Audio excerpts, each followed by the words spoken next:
Hi, I was asked by Paul to do an interview for interpersonality.com. I'm an ENFJ.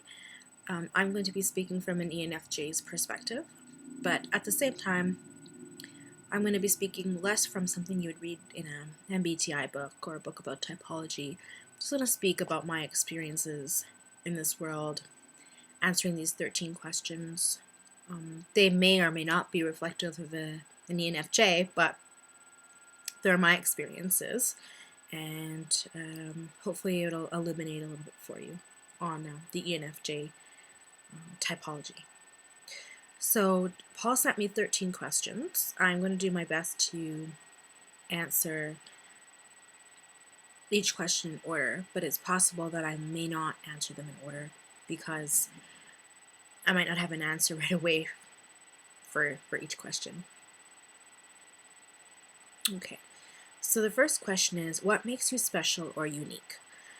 I'm not too sure about this question, so I'm just going to move to the second question. What do others most like about you? So, I'm a teacher by profession, and at the end of each session, I give out an evaluation form to my students. And some of the adjectives that they've used to describe me is patient, organized, energetic. So I'm just going to throwing out some adjectives there. So just to eliminate those adjectives, an example for organized is I tend to generally be over-prepared for all of my classes, and I like to have an abundance of different types of tasks for my students to do. I'm an ESL teacher, so part of that organization involves having a variation of tasks, ensuring the students aren't bored and they're kept active and interested in the learning. So that also entails being organized with finding the right material and ensuring that it all kind of fits sequentially in their learning. In terms of patience, I work with adult ESL learners. So ESL stands for English as a Second Language, and for some could be third, fourth, fifth language. I think you have to be very patient when you have a language barrier with students. So just making sure that you're slower. I tend to speak slower with my students. I tend to repeat. If they need help or if they can kind of visually see that they don't understand something, I'll come over and provide one-to-one help, and we'll try to explain something as many times as I can until you see that light bulb go off and you're like, okay, they got it. In terms of energetic, it depends on the day, but if I'm doing something new or if I found some material that looks really appealing to me and I know my students will enjoy it, I'll be fairly energetic right away. And I find that my energy is kind of dependent on the day before or the weather or something like that. But generally, I am an energetic individual, and I bring that energy into my class because I like it to be a lively environment. I like students to be awake and interested. So, in terms of my family, I've been often told that I'm quite generous with my time and my money, which is true. Love to just treat my family members. I have an older sister. Sometimes just randomly, get her coffee, or if I'm on my way home, I might call and ask if anyone needs anything. So I've been told just generous and thinking of others. I'm also quick to lend out anything that I have. As long as I trust the person, I'll lend it out, and I'm pretty sure anything I've ever lended out, I've gotten back. Even if I didn't get it back, I guess maybe they really needed it. And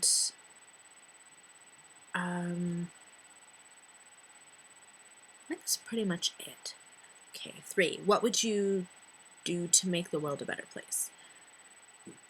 I think just trying to be understanding is really important for me. I think when you can bridge understanding between groups of people or between one other person, you can really begin to sort of empathize and understand where they're coming from, and there's less blaming, less shaming, less criticizing, judging, when you can begin to understand.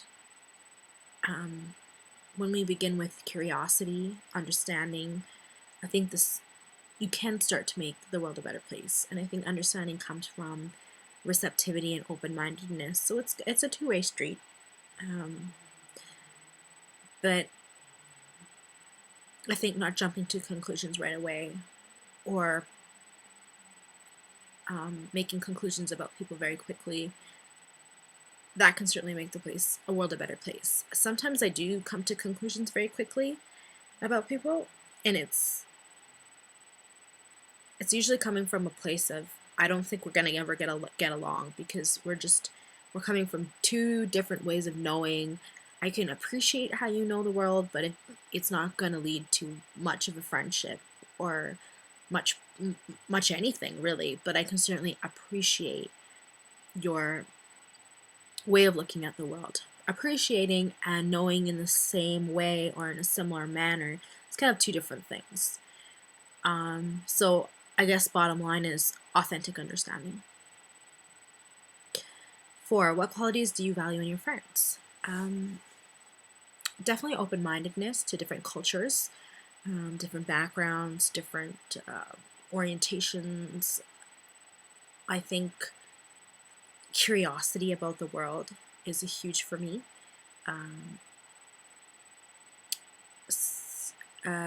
People that are interested in self-growth and self-development, that entire journey, but less from a goal-orientated process, but more from an inner knowing, kind of constantly reworking that compass system inside.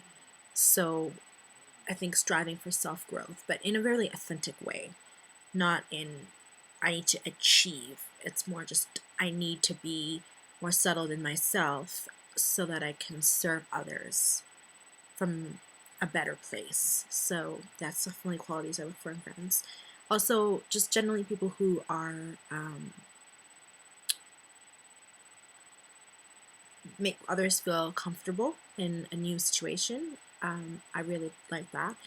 And I also like friends that are able to express themselves in varied ways, whether that's through writing or music, or through art, or any form where they're expressing and sharing through that form of expression. Or it can be expression that's private, but it's bringing what I call unconscious material to greater consciousness, and they're integrating those parts of themselves rather than pushing it down. Because I feel like when you express parts of yourself that are being pushed down and you're expressing in a healthy way, you're just integrating them as part of who you are. So again, it goes back to that word, self-growth. And I also value friends that are knowledge seeking, constantly on the quest of seeking knowledge. I also appreciate friends with the spiritual way of looking at the world, not necessarily need numbers and statistics and evidence. They can kind of have more of a spiritual knowing, if that makes sense. What were your favorite subjects at school or tertiary study, and why? I have 2 degrees. One is in sociology and religious studies, and my second degree is in secondary education. I loved all my sociology classes. They were very interesting. I really enjoyed my religious studies classes as well in my first degree. I really had to take a social stats class. Didn't enjoy that. I'm not really a numbers person. In my second degree, I enjoyed a lot of my educational psychology classes.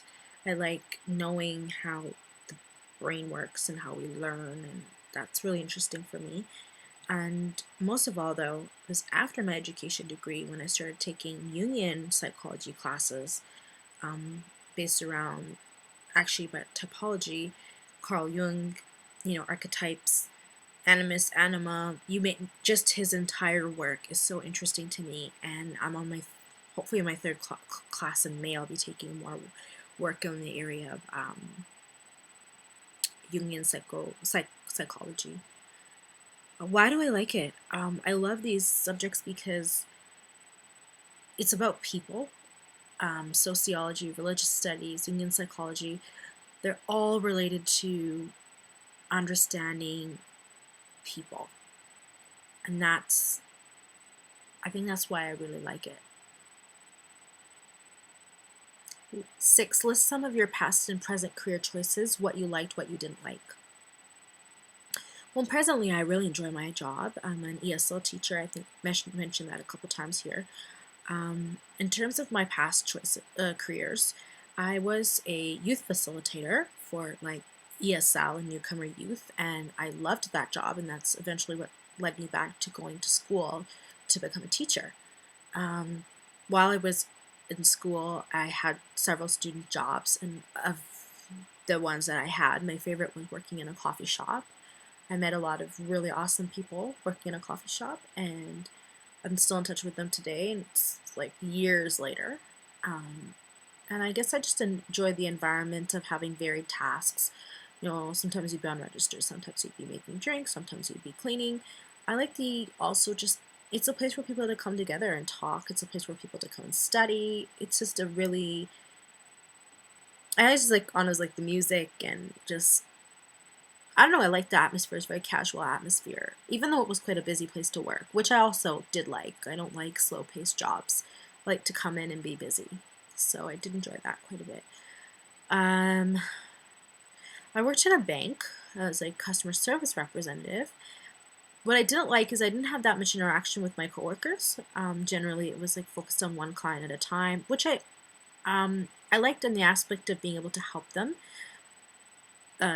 They come in to do something and they need something done. I felt really good once I finished helping a customer, especially if they were in a really difficult situation, and I could use my position to be able to assist them in understanding and helping them. The other part I really didn't like about my job at the bank was it's very focused on just money, and it's just like it's kind of can be a really stressful place to work because of that. Also, it was really repetitive. There wasn't a lot of variation in the tasks I found, but what I did like about it again is like just knowing the insides of how a bank works. I kind of found that really interesting. And I also, what else didn't I like? I like to study hours. I had consistent hours every week, and I love that in a job, just knowing every week how many hours I'm going to be working, and that was great. And again, I like to be in a place where a person is coming in for a reason and you're able to help them. I did work in a clothing store, and I kind of really didn't like that. I felt like it was more bothering people than anything else. When people are browsing, they want to be left alone, but there's always that push for sales. And there was a bit of push for sales in my job when I was working in the bank to sell product to customers. I never believed in the product, and I felt it would help the customer. It was an easy sell, but if it was like, oh, they don't need this, I just asking them to buy something that they don't need or don't want. I always I didn't like that aspect of that job. I'm not really much into sales. 7, what would be your ideal job? What do you look for in a work environment? Ideal job is the job I have. It's pretty close to what is ideal for me. The only thing I'd probably change is I work alone by myself and another teacher works in a different school. So I don't have many colleagues. This is a good and bad thing. Right now in my life, I'm pretty okay with not having that much interaction with colleagues, but sometimes I miss it just to have somebody I can bounce ideas off of and just chat with and just have a social aspect to the job. But I prefer to work in a smaller school with smaller environment where everybody is a little bit more tight knit, knows each other really well. At the same time, I do like to keep kind of a comfortable distance from people I work with too. It's fairly rare for me to befriend someone outside of work, but it's kind of more common maybe amongst teachers now. Ideal also is a place with lots where I'm helping people. So teaching again, just perfect for that. a place with more resources. My current work is kind of hard because I don't have a kind of large library of resources to choose from. So just having more tools to do my job would be great. And I probably would like to work with younger people in the future, maybe junior high or later elementary. But other than that, I mean, for the most part, it's pretty ideal. I always wanted to be a teacher. Well, not always, but later on in my late 20s, I realized that's what I wanted to do. Think about, okay, 8, think about your favorite teachers, bosses, and leaders. What did you most like about them?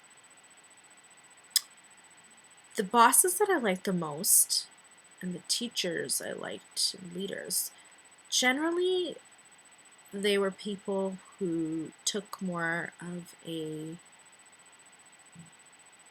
not a top-down approach, but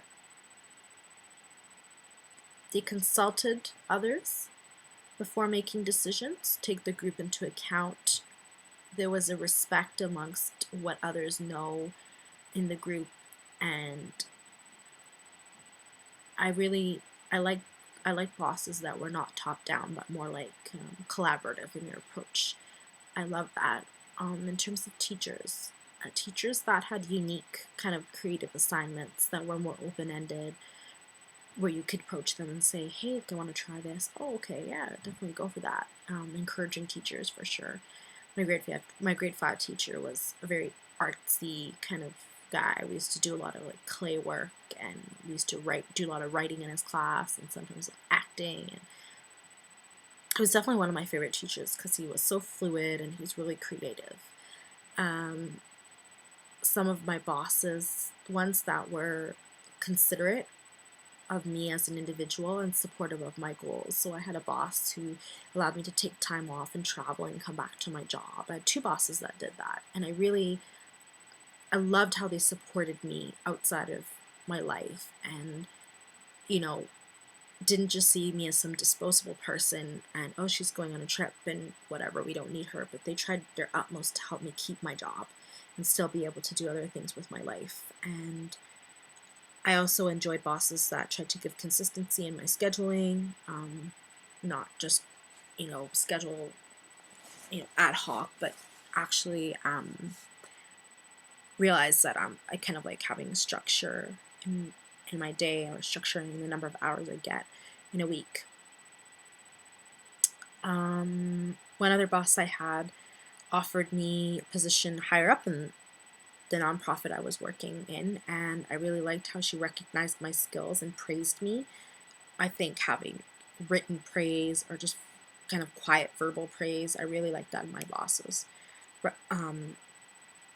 Also just being friendly, just asking me how I'm doing, how's work, how's school. When I was a student, I used to have bosses that would ask me how school is going, or how's your family, just interested in you just beyond an employee that works there.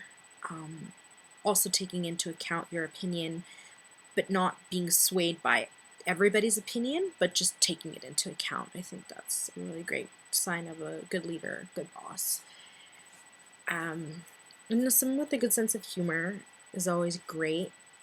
And I also liked ones that were able to maintain a professional but fun atmosphere. So, if they could run a meeting, everyone can walk out on time. The goals that they had set out have been addressed, but still having fun doing it. Ordering some food, kind of being a little bit more casual about it. I like that. But not too casual that it's kind of turns into a heyday. Number 9, what makes a poor leader, teacher, or boss? I think I kind of already talked about that, but I think someone that has a very much a top-down approach, they're the expert, everyone's underneath them. Another thing is just not a genuine concern for them as an individual. I mean, I had bosses where you would say you're sick, and they just, no, you have to stay, you have to push through. It's like, no, I'm sick, I need to go home. Or it's, just seeing you as a person. I guess that's, that gets sick, that might have a bad day, but like every day just moving on, not holding it against you. I think a poor leader is also someone who just doesn't recognize that an employee is also a human being, and they come with everything else to work sometimes. I mean, I try not to do my best to be professional, But, you know, sometimes you just need to have someone just gets it. Yeah, okay, just go do your thing, kind of business. I think another mark of a poor leader is someone just doesn't really listen, um, not really genuinely caring or listening to anything the employees have to say, just doing it for show. And that's another thing I don't like. Bosses who do things just for show. Um, and I don't like too much inefficiency also. Like, you know, respecting others' time is pretty important as well. Mm, and having a boss that's, you know, confident, but again, you know, looking for self-growth, looking for feedback, and really listening to it. 10, what stresses you? What do you find inadequate in this world? What stresses me? I think the future stresses me the most. What's going to happen with my life?